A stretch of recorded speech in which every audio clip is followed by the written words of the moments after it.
Hello दोस्तों, स्वागत है आपका आपके अपने प्यारे से यूट्यूब चैनल आरएस स्टडी 81 पे। मैं हूं दोस्तों रविंद्र यादव और आपका बहुत बहुत स्वागत है आपकी अपने प्यारे से प्लेटफॉर्म पे। तो मैं आज बात करने वाला हूं आपके क्लास 10th के जो है मैं आपके अंशाल पेपर की, जो कि आपका विज्ञान का है। तो मैं दोस्तों विज्ञान का और मैथ का अंशाल पेपर जो है आपका मैं आज से जो है सॉल्व कराने का कार्य करूंगा और आपको छोटे छोटे बहुविकल्पी से लेकर दीर्घोत्तरी तक के जितने भी क्वेश्चन या तो फिजिक्स के हो या तो केमिस्ट्री के हो या बायोलॉजी के हो या मैथ के, क्योंकि आप जानते हैं मैं फिजिक्स भी पढ़ाता हूँ, बायोलॉजी भी पढ़ाते हैं, केमिस्ट्री भी पढ़ाते हैं, मैथ भी पढ़ाते हैं। मैं चारों सब्जेक्ट पढ़ाता हूँ।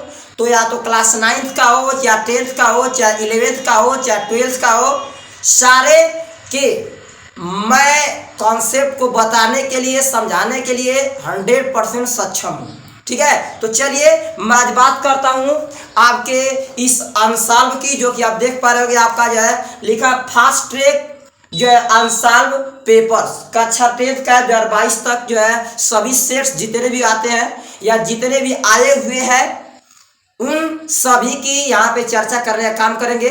और मैं सबसे पहला आपका जो फास्ट ट्रैक में जो आपका दिया हुआ है 2022 का दोस्तों, यहाँ पे आपका अंशाल पेपर में वो आपका लिखा हुआ है सेट नंबर 1 और नंबर दिया 824 बी के और खंड अ दिया है, जैसा कि आप देख पा रहे होंगे।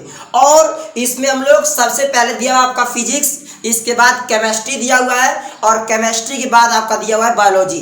तो मैं एक एक करके फिजिक्स के साथ साथ केमिस्ट्री, केमिस्ट्री के साथ साथ बायोलॉजी सब लाइन से कराते हुए चलेंगे। ठीक है, तो पहला हम लोग प्रैक्टिस सेट पकड़ते हैं नंबर 1। और दोस्तों मैं 100% गारंटी देता हूं आपको कि यदि आप केवल हर एक जो है सब्जेक्ट यानी विषय की केवल अंशाल पेपरों को आप बेहतरीन तरीके से अगर देख के जाते हैं तो आई होप दैट 100% आप 60+ ला सकते हैं। यदि आप कुछ नहीं पढ़े हुए अपने किताब में तब भी आप 60+ लाने की कैपेसिटी रखते हैं, यदि आपके पास सारे सब्जेक्ट का अंशाल पेपर हो, उनको रेगुलर आप सॉल्व करते हो, पढ़ते हो, लिखते हो तब। ठीक है, तो चलिए ज्यादा देर न करते हुए मैं चर्चा करता हूं आपके सवाल नंबर जो है आपके खंड जो है क के भौतिक विज्ञान के सवाल नंबर 1 की। और एक एक बहुविकल्पी प्रश्नों को भी मैं इतनी बेहतरीन तरीके से बताऊंगा कि दोस्तों आपके दिमाग में ऑटोमेटिक वो बैठ जाएगा। ठीक है, तो चलिए स्टार्ट करते हैं आपके सवाल नंबर 1 से। यहाँ पे मैं पढ़ता हूं और वहां पे आपके बोर्ड पे लिखा हुआ है। ठीक है, लिखा है कि 20 सेमी फोकस दूरी, देखिए 20 सेमी फोकस दूरी वाले उत्तल दर्पण। ठीक है, लिखा है 20 सेमी फोकस दूरी वाले उत्तल दर्पण के सामने 20 सेमी की दूरी पर स्थित वस्तु का प्रतिबिंब बनता है। ठीक है, तो अब ये चीजें जो बुक से बच्चा एक एक चीज को बेहतरीन तरीके से या विद्यालय में या कोचिंगों में अगर पढ़ा होगा वो फटाक से आंसर दे सकता है।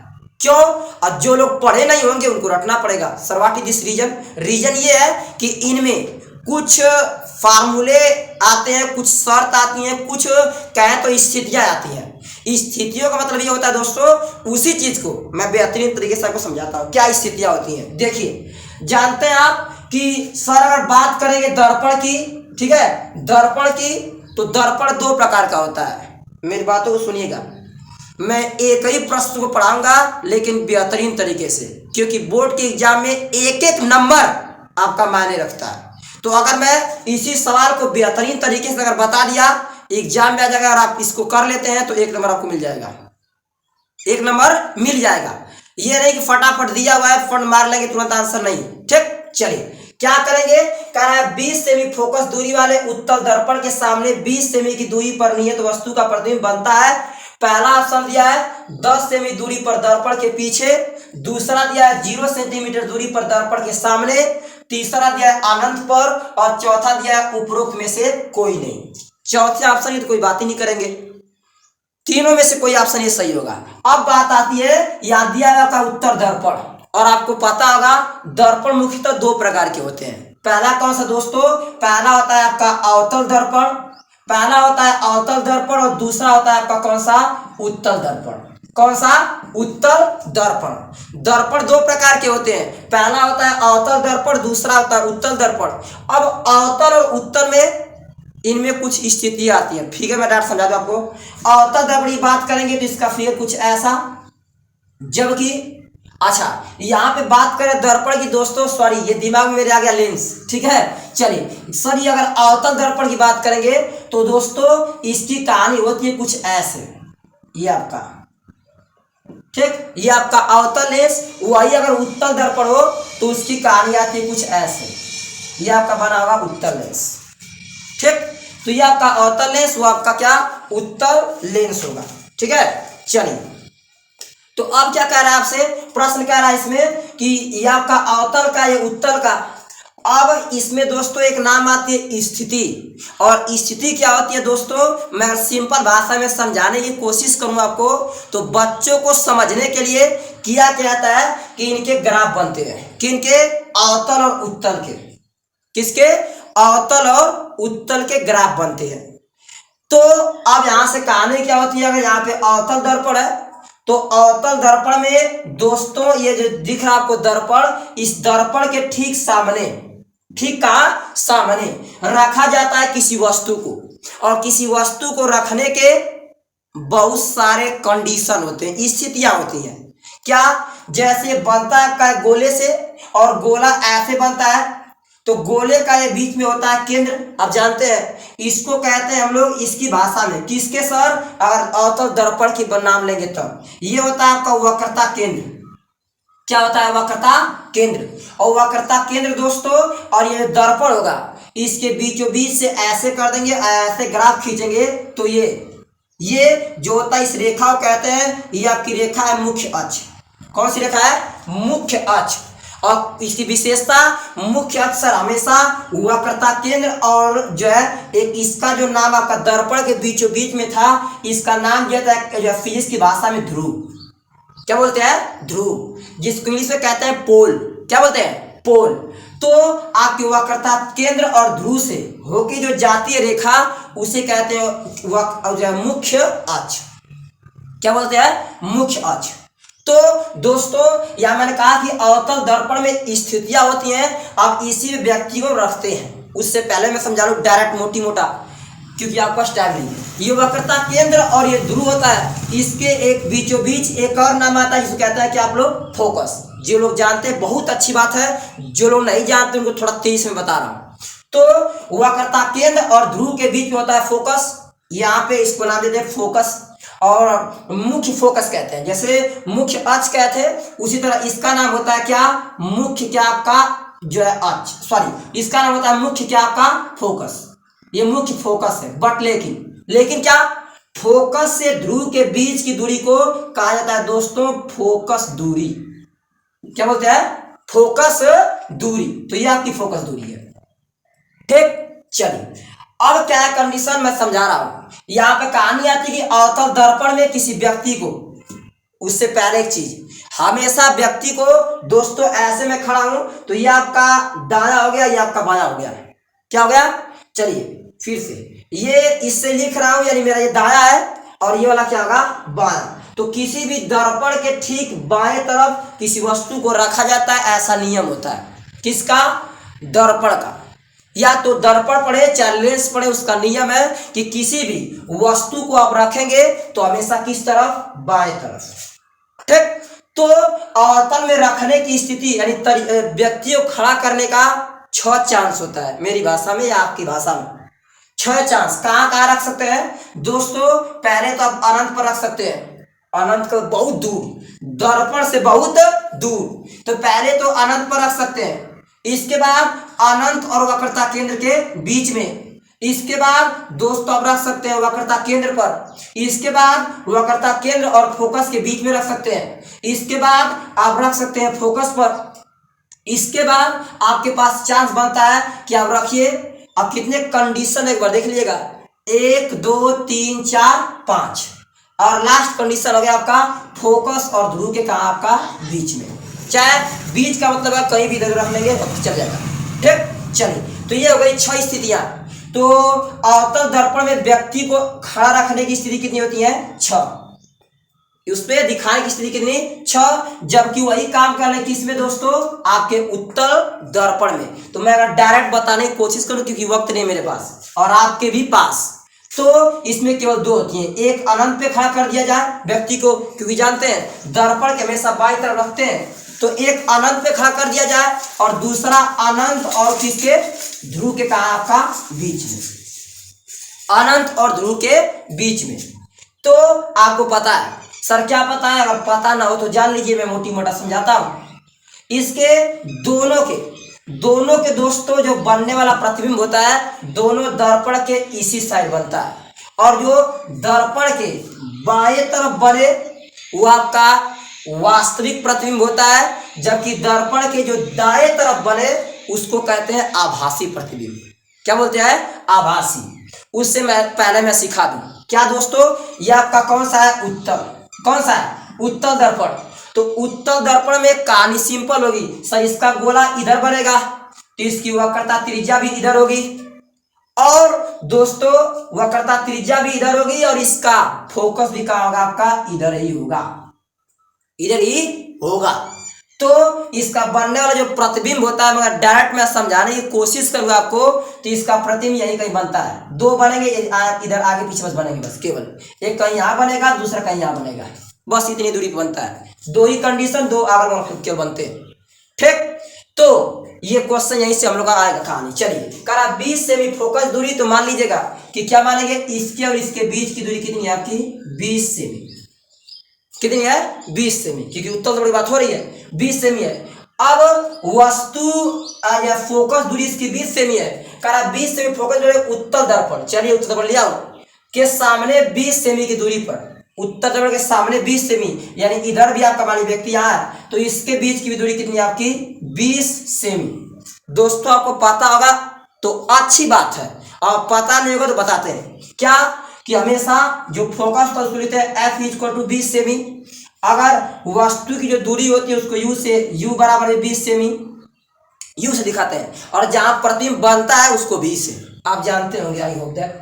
चलिए 20 सेमी की दूरी पर स्थित वस्तु का प्रतिबिंब, यानी V पूछ रहा है, वस्तु का प्रतिबिंब, तो पहला दिया 10 सेमी की दूरी पर दर्पण के कहां, पीछे, दूसरा है 0 सेमी की दूरी पर दर्पण के सामने, तीसरा है आपका अनंत पर, और चौथा है उपरोक्त में से कोई नहीं। आप चाहे तो इस सवाल को लगा भी सकते हैं, ठीक है। चलिए एक बार मैं लगा थोड़ा दिखा था फटाक से।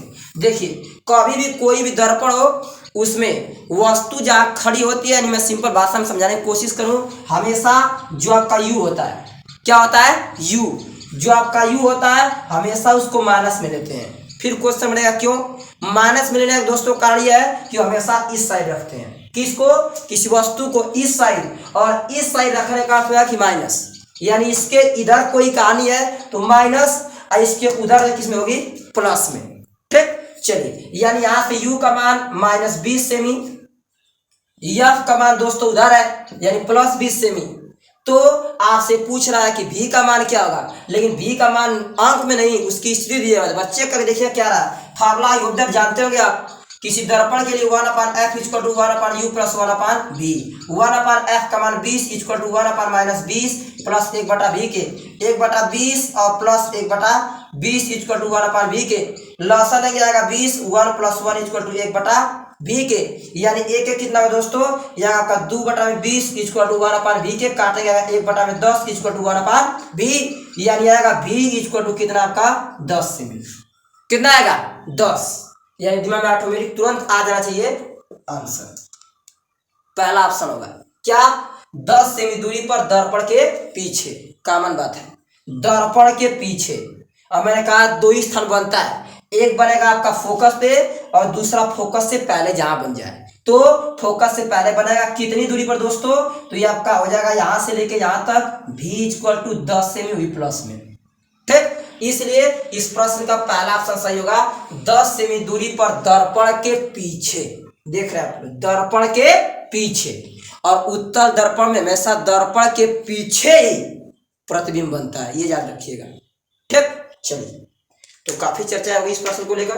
अब चलते इसके आगे अगला प्रश्न है, देखते हैं क्या दिया हुआ है दोस्तों। केवल जो है लिखने में समय लगा, क्योंकि मेरे पास डिजिटल बोर्ड तो है नहीं कि तुरंत क्लिक करेंगे ऑटोमेटिक क्वेश्चन आपका आ जाएगा।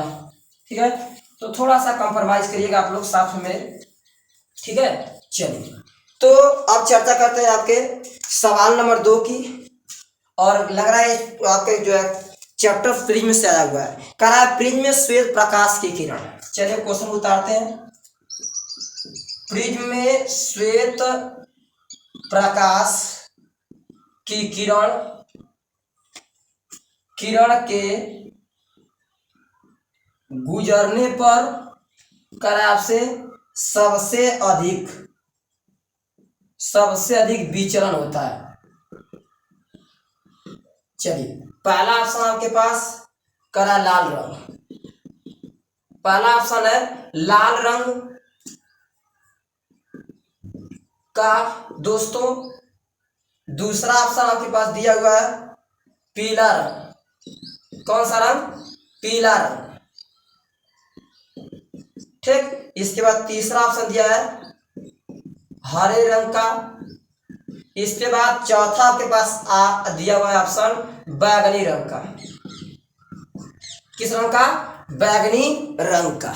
ये आपका क्वेश्चन है।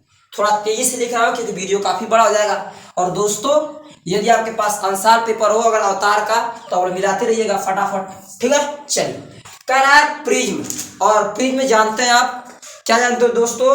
प्रिज्म के अंदर क्वालिटी होती है विशेषता। मैं बेहतरीन तरीके से पूरे कॉन्सेप्ट को निचोड़ पहले दे देता हूँ एक एक वर्ड का, ताकि यहीं से आधी किताब के से मेरे विकल्पी से ही आधे आपके जो है डाउट सब क्लियर हो जाए।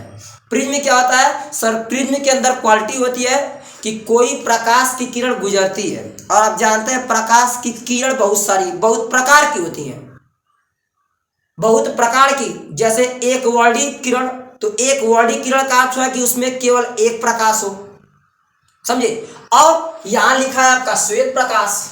और जानते होंगे तो अच्छी बात जानिए, अगर नहीं जानते हैं तो श्वेत प्रकाश की क्वालिटी होती है कि श्वेत का साफ साफ अर्थ ही होता है क्या? सात।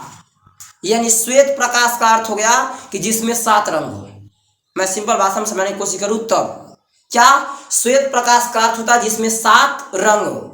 और 7 रंगों में दोस्तों आप पढ़े होंगे क्लास जो है 10th में जरूर, जब अब क्योंकि अब तक तो पढ़ ही चुके होंगे। एक आता है ट्रिक आपका विगजोर आता है ना, विगजोर यानी क्या आपका? तो यहाँ से उन रंगों को पहचान करना है। जैसे जो है वी है तो बैगनी, आई है जो है दिया आपका जो भी कॉन्सेप्ट दिया हो, आई है तो नारंगी, इसके बाद जो आपका नीला, इसके बाद हरा, इसके बाद पीला, इसके बाद जो है ऑरेंज वाला जो दिया आपका संतरी कलर नारंगी, इसके बाद आपका रेड है यानी कि आपका लाल। ठीक, तो इस तरह से हिंदी में कहे तो आप जानते हैं इसको कहते हैं बैगनी हापीनाला। बैगनी हापीनाला, बैगनी हापीनाला। ठीक है, तो इस तरीके से हम याद करते हैं कि इसको सर हमारे जो आने वाले प्रकाश के कितने हैं? श्वेत प्रकाश। आने वाले जो हमारे नाम है श्वेत प्रकाश के। किसके? श्वेत प्रकाश के। तो कितने रंग है आपके? यहाँ पे आपका टोटल कितना रंग? 7। ठीक, क्लियर। चलिए, तो अब होता क्या है कि यहाँ पे दोस्तों कह रहा है श्वेत प्रकाश की किरण को गुजारने पर सबसे अधिक जो है विचलन किसका होता है। मैं अगर डायरेक्ट समझाने की कोशिश करूँ आपको तो ऐसे बना के ऐसे प्रिज्म बनाएंगे, और ये प्रिज्म नहीं है, ये एक प्रिज्म का परिच्छेद है यानी एक टुकड़ा है। ठीक, और करते क्या है जब इस पे से श्वेत प्रकाश को गुजारते हैं, समझा दे बेहतरीन तरीके से आपको। श्वेत प्रकाश को क्या करते हैं? गुजारते हैं। तो प्रकाश यहां से जाने के बाद और एक और क्वालिटी बताना मैं आपको भूल गया। क्या दोस्तों?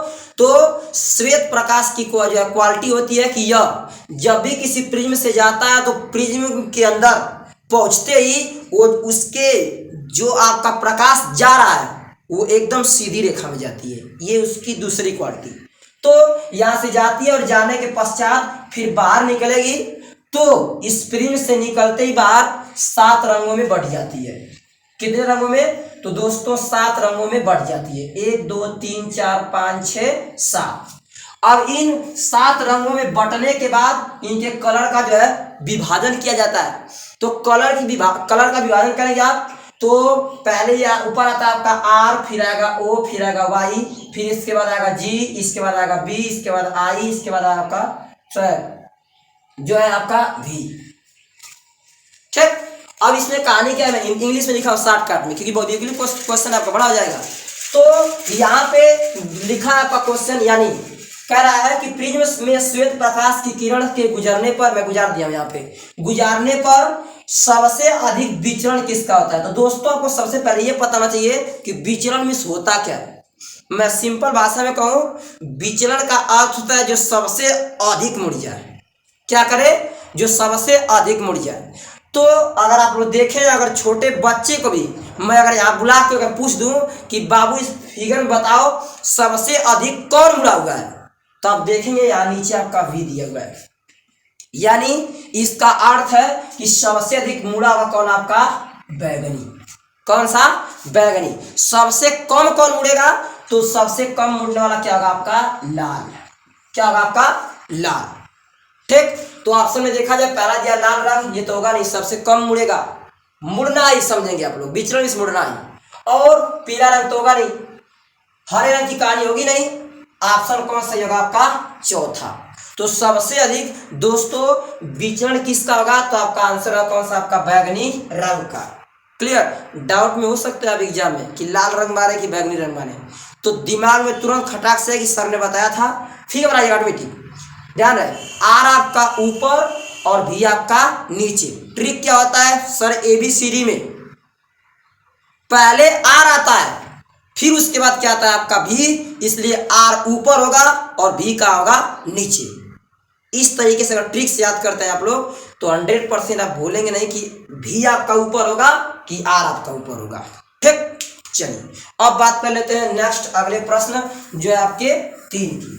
ठीक है, इतने बेहतरीन तरीके से कॉन्सेप्ट जो दे रहा हूं दोस्तों, पूरे आपको YouTube पर बहुत कम चांस है कि इतने जो है बेहतरीन तरीके से जो है आपके जो है ट्रिपिकल क्वेश्चन ही बहुविकल्पी प्रश्न को इतना अच्छे से कोई बताता हो। ठीक है, चलिए इसके बाद अगला है आपका तीसरा, का विद्युत जनित्र में रूपांतरण होता है।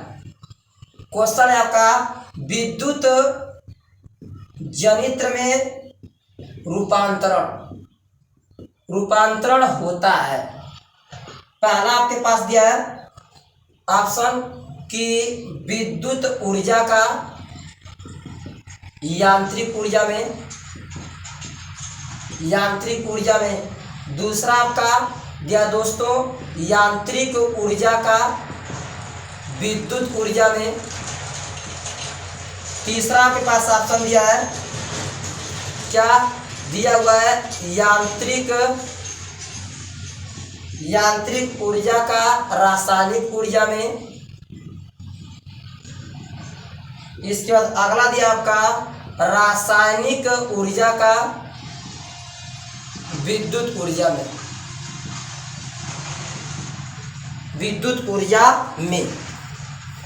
क्लियर, चलिए अब यहां से दोस्तों देखा जाए क्वेश्चन को पहले ऊपर पढ़ा जाए, क्या लिखा हुआ है आपका ध्यान से देखिए। कह रहा है कि विद्युत जनित्र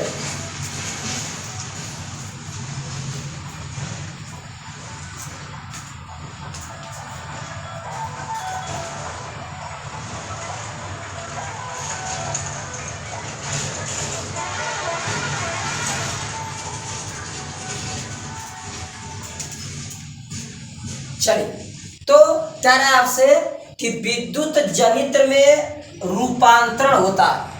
पहले मैं बाहर निकाल के मैं समझाता हूं, पहले ये जानिए आप लोग कि विद्युत जनित्र होता क्या है। ठीक है दोस्तों, विद्युत जनित्र आपका क्या होता है। मैं विद्युत जनित्र को आपको समझाने की कोशिश करूं कि रियलिटी में क्या विद्युत जनित्र, इसको आप लोग कहते हैं हमारा जनरेटर। क्या है, जनरेटर। और आप जानते हैं जो शादी तिलक में जो आते हैं, जो क्या करते हैं सर, जो कि हमें उसमें एक प्रकार से डीजल फिक्स होता है और डीजल में तेल डाला जाता है, उससे जो है क्या करते हैं हम लोग बिजली को उत्पन्न कराते हैं। क्या करते हैं, बिजली को उत्पन्न करा जाता है। और बिजली को उत्पन्न करने का अर्थ है कि विद्युत ऊर्जा। ठीक, तो उसमें कहानी क्या होती है, उसमें एक आता है मशीन, एक आती है उसमें मशीन, जिसको विज्ञान की भाषा में कहा जाता है डायनमो। क्या बोलते हैं, डायनमो। और डायनमो एक प्रकार की युक्ति यानी वो भी मशीन होती है, कहाँ लगी होती है, आपके जनरेटर में। कहाँ पे? जनरेटर में। जैसे मान लीजिए आपका सपोज ये आपका ऐसे बड़ा हिस्सा जनरेटर ऐसे ऐसे लगा हुआ है, ठीक है, यहाँ से ऐसे, और इसमें थोड़ा सा अगर हल्का सा कंप्रोमाइज करें आप लोग देखें, आगे इस तरह से जो दोस्तों आपका लगा होता है, इस तरह से लगा होता है, जो आपका ये आगे का हिस्सा दिख रहा है, इस जनरेटर का आगे का हिस्सा दिख रहा है आपको, यही होता है आपका क्या? डायनेमो। मेन इसी का काम होता है क्या करना? इसी का काम होता है विद्युत धारा को उत्पन्न करना। और विद्युत धारा को उत्पन्न करती कैसे है? ये आपके गति ऊर्जा को बदलती है, जिसको कहते हैं यांत्रिक ऊर्जा। क्या? यांत्रिक ऊर्जा को बदलती है। और यहाँ मैं बोल रहा हूं बदलना, आप समझ रहे हैं बदलना, लेकिन उसी को विज्ञान की भाषा में लिखा हुआ है क्या? आपका रूपांतरण। क्या लिखा है? रूपांतरण। यानी क्या दोस्तों? यानी कि विद्युत जनित्र को क्या करना हो सर, विद्युत जनित्र किस क्या रूपांतरण करता है, तो आपका आंसर क्या होगा? तो कहेंगे आप यांत्रिक ऊर्जा को, यानी गति ऊर्जा को बदलता है किसमें? आपका विद्युत ऊर्जा में। तभी हमें करंट मिलता है, जिससे लाइट सब जलती हैं, तमाम चीज जो भी उससे यूज करते हैं हम लोग चलता है। ठीक, तो आपका आंसर होगा कि यांत्रिक ऊर्जा का विद्युत ऊर्जा में रूपांतरण करने का कार्य करता है कौन? आपका विद्युत जनित्र। कौन? विद्युत जनित्र। ठीक, चलिए नेक्स्ट। और खास कुछ है नहीं दोस्तों, ठीक है, आप लोग समझ गए कि जनरेटर हम लोग यूज करते हैं, इसलिए वहां से उसी का नाम दिया विद्युत आपका क्या? जनित्र। चलिए नेक्स्ट प्रश्न।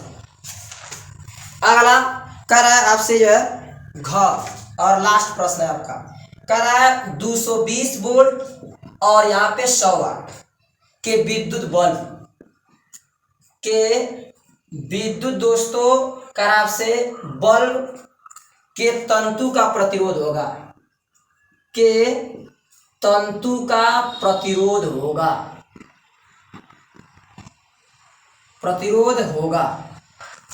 ठीक, पहला ऑप्शन दिया है 2.2 ओम, दूसरा ऑप्शन 484 ओम, तीसरा ऑप्शन 22,000 ओम, और चौथा दोस्तों 84.4 ओम। ठीक, क्लियर। चलिए अब मेरी बातों को समझिएगा, क्या प्रश्न क्या रहा आपका? 220 वोल्ट और 100 वाट, इसके मात्रक से तुरंत पकड़ना चाहिए आपको कि ये दिया क्या है। ठीक, और लिखा है 220 वोल्ट यानी V इक्वल टू कितना आपका? 220। क्लियर। और लिखा है 100 वाट, W का अर्थ हो गया वाट, और वाट का अर्थ हमें P दिया है, P बराबर कितना आपका? 100। P बराबर 100।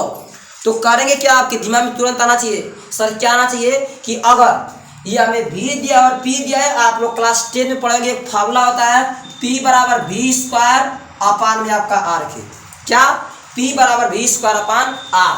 तो यहाँ से फार्मूला यूज करेंगे तो P का मान दिया है 100, V का मान दिया है 220 का स्क्वायर अपान में आपका R बाकी आ जाएगा, तो R इक्वल टू 200, इसको लिख सकते हैं आप 220 गुणे 220 अपान में क्या आपका? 100।